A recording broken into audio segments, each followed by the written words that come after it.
Desde la Azotea, un podcast de José Ruiz para Goli Neuromarketing.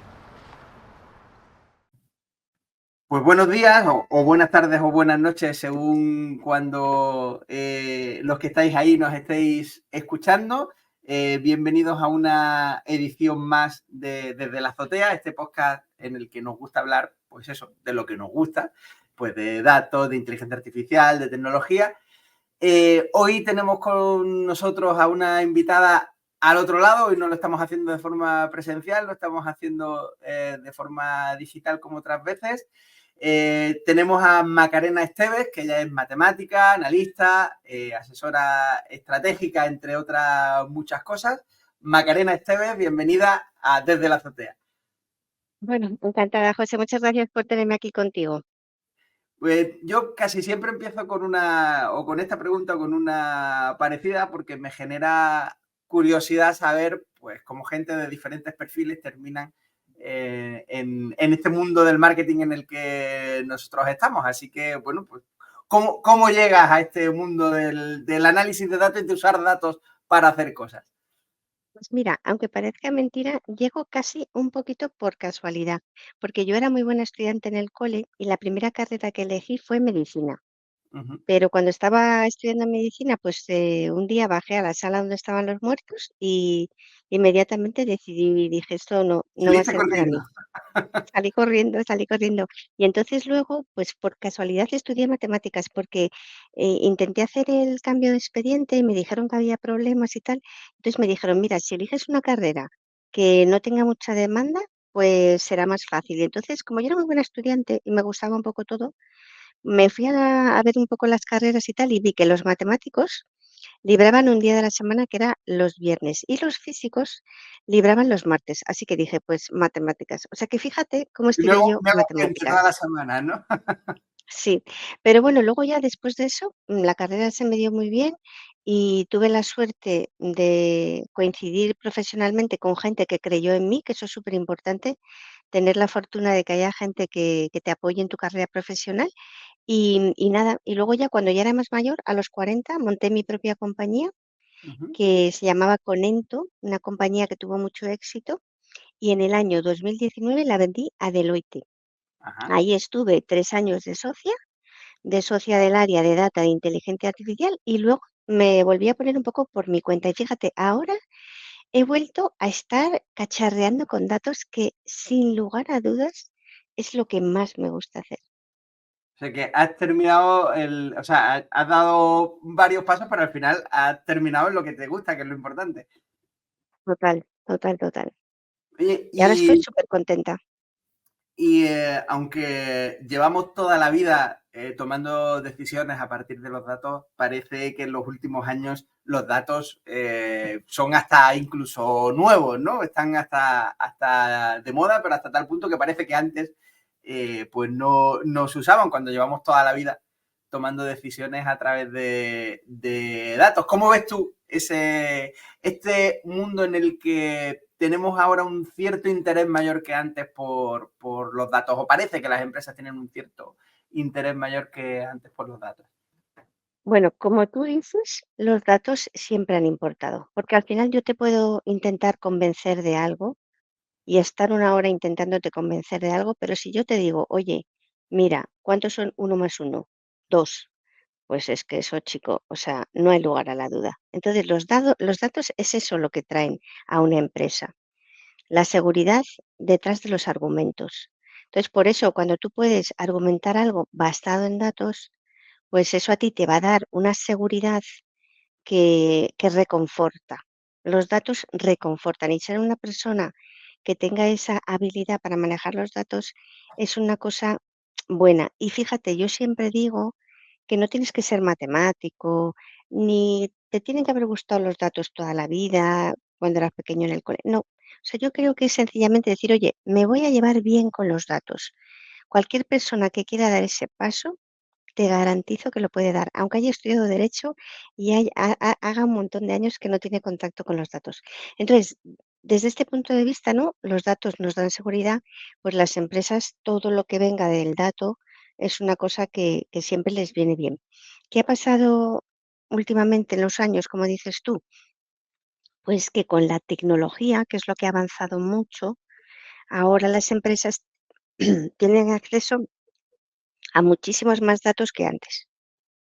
Entonces, perdona, entonces esto es lo que hace, imagínate, o sea, si los datos dan seguridad y ahora tenemos acceso a muchísimos más datos, pues ahora hay muchísima más demanda de perfiles analíticos, demanda de herramientas, demanda de metodologías, porque nadie se quiere perder este oasis de datos al que nos da acceso a la tecnología.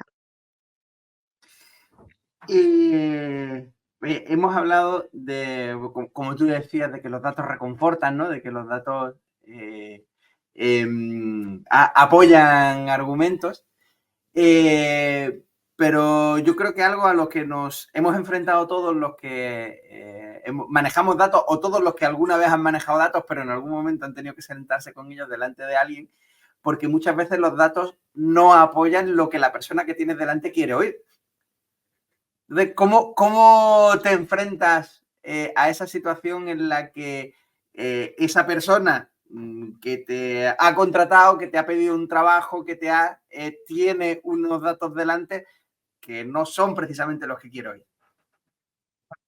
Bueno, esto es un punto de dolor. Fíjate, ¿por qué?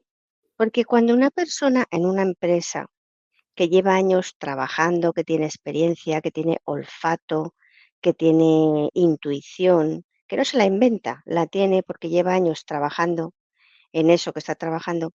Cuando una persona tiene una hipótesis, normalmente la hipótesis va a ser cierta. Esto partamos de la base. Entonces, ¿qué sucede? Pues que cuando tú estás con unos datos y quieres contrastar una hipótesis de una persona, por ejemplo, fíjate, una hipótesis con la que yo trabajo muchísimo. Cuando yo invierto dinero en publicidad, vendo más. Esto es una hipótesis. Las empresas, ¿por qué invierten dinero en publicidad? Pues porque tienen una experiencia a lo largo de los años que han visto que cuando se han gastado dinero en publicidad han vendido más. Tú ahora coges los datos y empiezas a analizarlos. Y empiezas y tal, para aquí, para allá, y de repente, pues, oye, dices: "Oye, que no me sale, ¿no? Que veo que haces campañas y que no campañas publicitarias y que no has incrementado las ventas". Lo primero que el analista tiene que hacer es tener cuidado. O sea, mm, ¿por qué? O sea, primero hay que entender por qué, ¿no? O sea, si una persona que tiene mucha experiencia te está diciendo que tiene una hipótesis, lo primero que tienes que pensar es que esa hipótesis es verdadera y no conformarte con el primer análisis de datos. Dicho esto, tampoco tienes por qué ceder y ni mucho menos llevar el análisis hacia lo que él quiere si ese análisis no va hacia eso. Pero es un equilibrio entre las dos cosas, porque muchas veces los analistas, pum, pum, tal, tal, tal, y oye, que esto no da, ¿no? Que me sale otra cosa. Bueno, si te sale otra cosa, hay que entender por qué. Yo siempre cuando intento hacer una demostración de una hipótesis y no sale la hipótesis, sobre todo intento demostrar a la empresa por qué no sale la hipótesis. O sea, ¿qué está pasando? Porque además ahora con tantos datos, cada vez es más difícil medir las cosas. Tiramos de nuevas técnicas de Machine Learning, pero que son técnicas que parece que llegan a buenos resultados, pero nunca sabemos en muchas ocasiones por qué. Y eso también nos deja en un área de incertidumbre. Entonces, no son fáciles las situaciones a las que nos estamos enfrentando con toda esta nueva realidad de los datos. Una pregunta, Macarena. A mí me llama la atención. Nosotros tenemos una relación cercana con la Facultad de Marketing, en nuestro caso de la Universidad de Málaga. Estamos en Málaga y, bueno, pues por cercanía de perfiles tenemos mucha y muy buena relación con ellos. A mí me llama mucho la atención que en los estudiantes de marketing las asignaturas más odiadas son todas aquellas que tienen que ver con la estadística, el análisis de datos, el entender los datos, y es algo generalizado desde hace mucho tiempo cuando, bueno, en esta disciplina precisamente los datos son importantes. ¿Cómo ves tú esa situación, teniendo en cuenta que ese es el futuro de los profesionales del marketing. ¿Y qué se te ocurre que harías tú para acercar un poco, para salvar esa barrera? Porque muchas veces, como tú decías antes, lo que hay entre el alumno o la persona que sea y los datos es simplemente una barrera que cuando eres capaz de traspasarla ves que son más manejables o que son más atractivos y más útiles de lo que creías. Pues mira, evidentemente, esto ha sido así. Pero te digo una cosa, ya me lo dirás, si poquito a poco lo vas viendo tú también por ahí por Málaga. Creo que la tendencia está cambiando. O sea, creo que los chicos jóvenes al final, ¿qué quieren? Un futuro prometedor y quieren estar en la cresta de la ola. ¿Qué es lo que está ahora en la cresta de la ola? El análisis de datos, la inteligencia artificial. Conozco varios chicos jóvenes que han hecho carreras de humanidades y ya me están diciendo que quieren ahora complementar esta carrera con unos estudios que tengan que ver con temas de datos. Entonces, tengo la ilusión de que esto va a cambiar y de que al final van a dar la prioridad, porque es que además ahora es tan fácil. Tú ahora para aprender a programar en Python no necesitas hacer una carrera. O sea, la inteligencia artificial nos está trayendo mm, que una nueva realidad de que hacer analítica, pensar analíticamente, conseguir hacer temas analíticos va a ser muchísimo más fácil para todos. Y los chicos jóvenes están al tanto de esto y creo que esto va a cambiar. Aunque es verdad lo que tú dices, ¿no? Que veníamos de esa situación, de que desde pequeños, pues esa relación con las matemáticas, generalmente la culpa la tenemos los mayores, que siempre estamos un poco como, ay, a fulanito le gustan las matemáticas, ese va a ser el empollón de la clase. Tal vez hacemos comentarios de manera gratuita que hacen muchísimo daño a los niños y que luego eso ya lo llevan para el resto de su vida. Porque yo siempre digo que las matemáticas son un lenguaje paralelo a nuestro lenguaje habitual. ¿Qué quiere eso decir? Que si tú me cuentas una historia y yo tengo unos datos, yo lo que voy a hacer con las matemáticas es replicar esa historia en otro idioma, como si estuviéramos hablando en español y yo te lo traduzco a chino. Entonces, no todo el mundo es capaz de aprender a hablar, todos somos capaces de aprender a hablar, pues todos somos capaces también de aprender a hablar ese otro idioma que son las matemáticas. Si desde pequeñitos nos hiciéramos amigos de las matemáticas en vez de hacernos enemigos de las matemáticas. Totalmente. Yo creo también, como tú, que por algún motivo y probablemente por culpa de los adultos, nos echamos la culpa a nosotros mismos.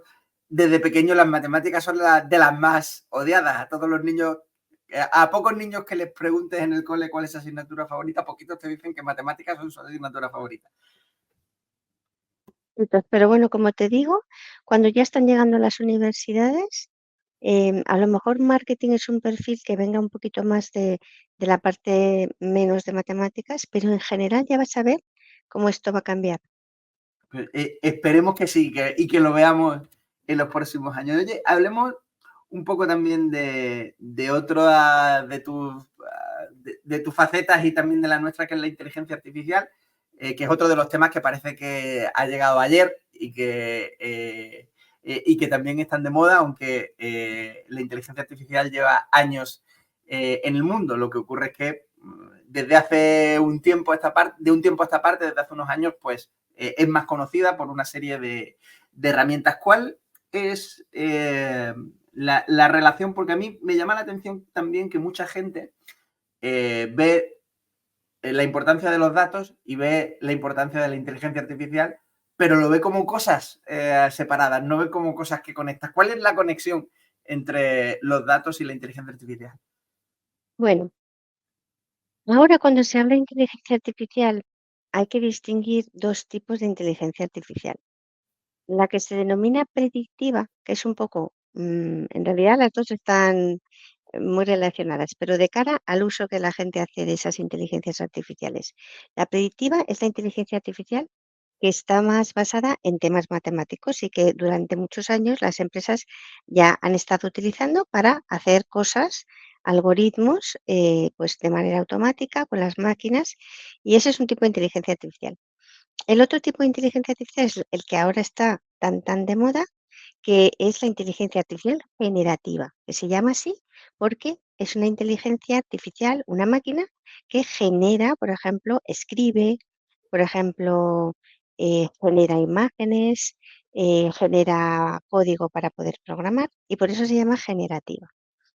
Entonces, esas inteligencias artificiales que parece, como el propio término indica, que es una inteligencia artificial, pues eso es un acto inteligente que no es humano, sino que es una, em, es el resultado de tecnología y datos. Ahí es donde aparece la relación con los datos. Estas inteligencias artificiales aprenden de los datos. O sea que los datos sigue siendo el pilar de estas inteligencias artificiales. De hecho, uno de los debates que hay ahora mismo a nivel global en el mundo, porque ahora hay mucha preocupación por estas inteligencias artificiales, porque cada vez están tomando más protagonismo y cada vez se están haciendo más cosas y nosotros pues vamos haciendo menos cosas, ¿no? O sea, por ejemplo, yo siempre he escrito muchos artículos, pero ahora con la inteligencia artificial, donde yo antes escribía 2 artículos a la semana, pues ahora soy capaz de escribir 100 artículos a la semana. Entonces, ¿qué pasa? Que lentamente voy dejando yo de escribir, ¿no? Me voy esforzando menos y voy confiando más en estas IAs. ¿Qué podría llegar a pasar en la humanidad? Pues podría llegar a pasar que el ser humano dejara de aportar, ¿no? O sea, que las IAs tomaran protagonismo, fueran tomando más y más decisiones en las empresas, ocuparan un papel en la empresa, incluso que el ser humano dejara de trabajar, ¿no? Porque yo muchas veces la gente se asusta mucho cuando la gente dice, no, pues se van a perder los trabajos y va a haber una renta universal única. Bueno, a ver, el ser humano no se define necesariamente como un ser trabajador. O sea, el trabajo es algo que ha llegado a nuestras vidas a lo largo de la historia por una serie de cuestiones. Pero, ¿qué pasaría si esto realmente llegara a pasar? Pues fíjate que estas inteligencias artificiales que se alimentan de los datos que generamos nosotros y que hemos generado a lo largo de la historia con nuestra creatividad, nuestros pensamientos, nuestra manera de hacer las cosas, entraría en bucle porque dejaría de tener datos nuevos que aportáramos Probablemente. los humanos. Así que es muy, muy importante, y esto los gobiernos tienen que tomar un papel importante, no dejar que estas IAs tomen el protagonismo absoluto. Siempre tener un equilibrio entre las inteligencias artificiales y las inteligencias humanas, que es lo que más lejos nos va a llevar a los humanos, que somos los protagonistas. Hablando de inteligencia artificial, ¿qué es esto que he visto en tus redes y demás de la inteligencia artificial en femenino? Bueno,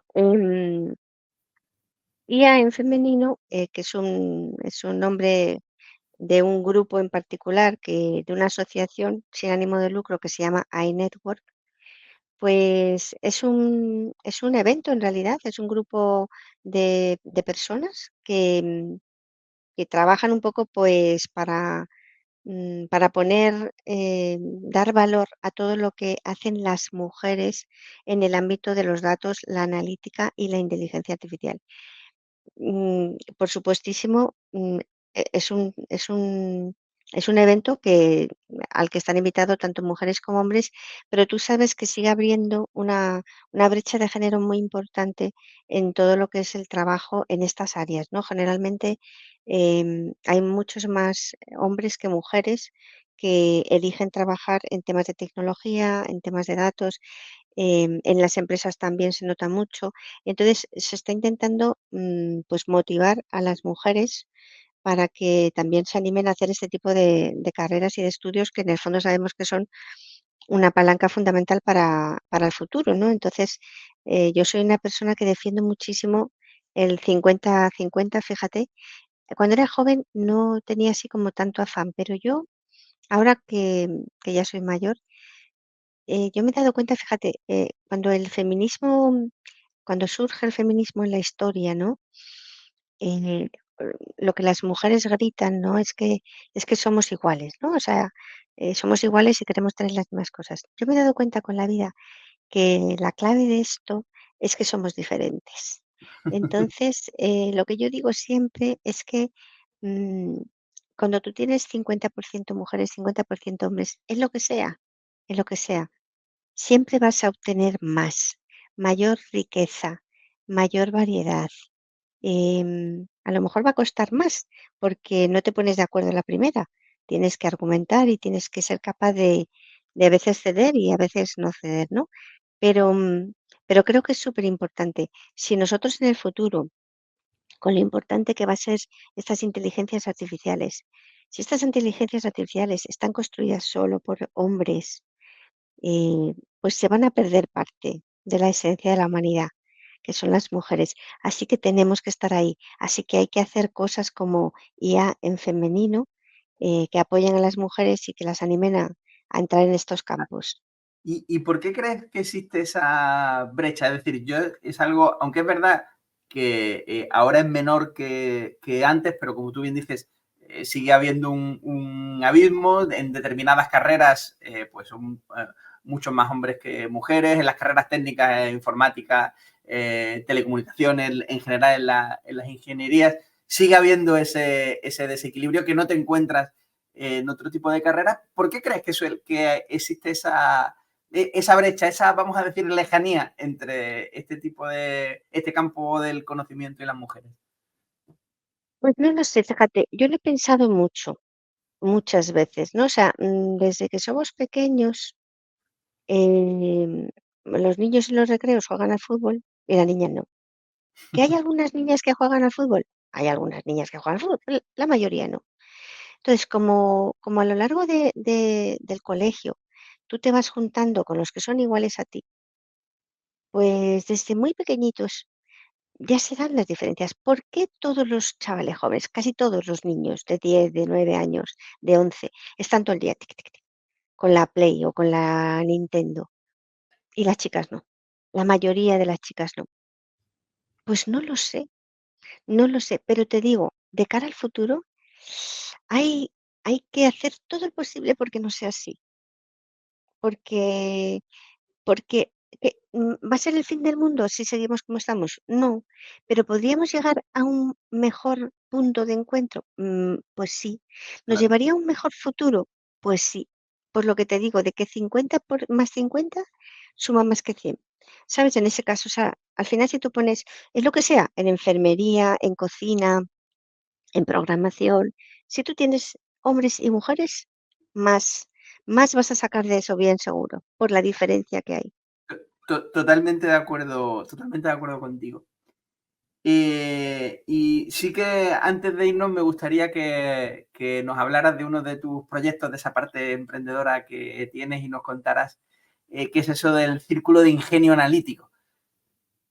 Pues mira, el Círculo de Ingenio Analítico, que es un nombre horrible, pero bueno, ya me he dado cuenta demasiado tarde. Pretendía ser un círculo, o sea, pretendía ser un círculo sin esquinas, ¿no? Un lugar en el que entren todos, de ingenio, ¿no? Pensar, ingeniar, tener ideas felices, ¿no? Sacar lo mejor del pensamiento analítico. Y cuando yo salí de Deloitte, yo había escrito un libro que se titula Tu cerebro es un prodigio analítico, aunque tú no lo creas.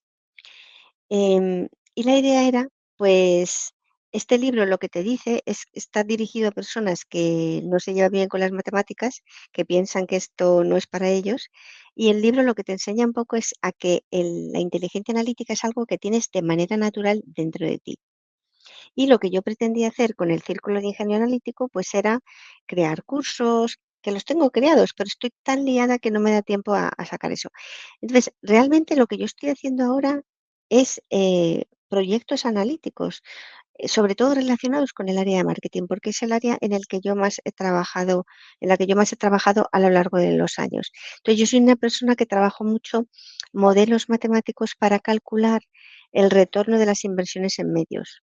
Y ahora mismo estoy trabajando en esto, estoy muy contenta y me estoy dando cuenta de que, Dios mío, el marketing cómo se ha complicado y qué difícil es medir. Y fíjate, estas son las paradojas.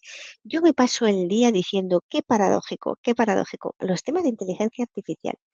Porque por una parte dices, todo va tan rápido, todo avanza tanto, pero luego en el día a día te das cuenta de que avanza tanto y va tan rápido que todo el mundo está sobrepasado. O sea, las empresas, los departamentos de marketing muchas veces no te da la cabeza.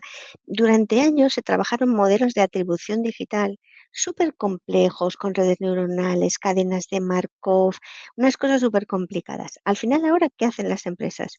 La atribución del last click y déjame ya, no me cuentes más, que es que no me da la cabeza. Entonces, bueno, estoy súper contenta trabajando en proyectos que me llaman y, como te decía al principio, volviendo a la analítica y disfrutando muchísimo, la verdad. Pues Macarena, muchísimas gracias por este rato que has compartido con nosotros. Aquí tienes tu casa para lo que quieras Gracias. y cuando quieras. Y bueno, seguimos hablando y nos seguimos viendo. Muchísimas gracias por este rato. Muy bien, un besito.